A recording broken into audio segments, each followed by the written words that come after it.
নমস্কাৰ বন্ধুসকল, welcome to my YouTube channel.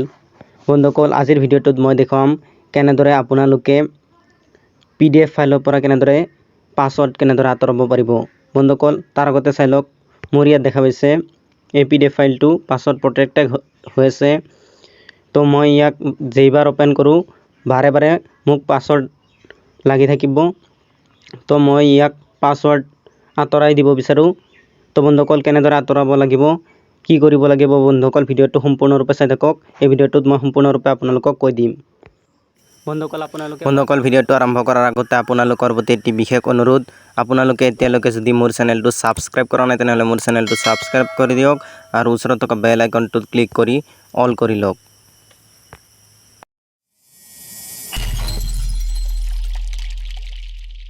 মই সম্পূৰ্ণৰূপে আপোনালোকক কৈ দিম।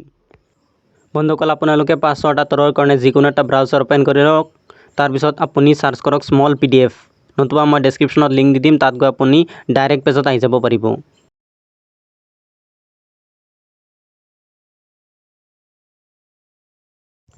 এনেদৰে অহাৰ পিছত আপুনি প্ৰথম ৱেবছাইটটোত ক্লিক কৰি দিয়ক।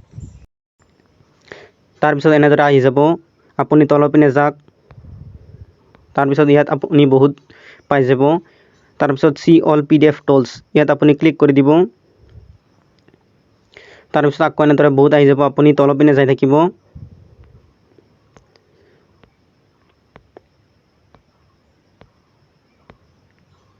তাৰপিছত ইয়াত দেখা পাইছে আনলক PDF, ইয়াত আপুনি ক্লিক কৰি দিব। তাৰপিছত চ'ৰ্চ ফাইল, ইয়াত আপুনি ক্লিক কৰি দিব। তাৰপিছত আপুনি ফাইলৰ পৰা যিটো ফাইলৰ পাছৱৰ্ড আঁতৰাব বিচাৰে সেই ফাইলটো আপুনি সিলেক্ট কৰি ল'ব। মই এইটো ফাইল সিলেক্ট কৰি লৈছোঁ। বন্ধুসকল, আপলোড হৈছে, অলপ সময় ৰ'ব। বন্ধুসকল, আপলোড হৈ গ'ল। তাৰপিছত আপুনি তলৰ পিনে দেখা পাইছে ইয়াত ৰাইট ক্লিক কৰি দিব। তাৰপিছত আনলক PDF, ইয়াত ক্লিক কৰি দিব। তাৰপিছত আপোনাৰ ফাইলৰ যিটো পাছৱৰ্ড আছিল সেই পাছৱৰ্ডটো আপুনি দি দিব।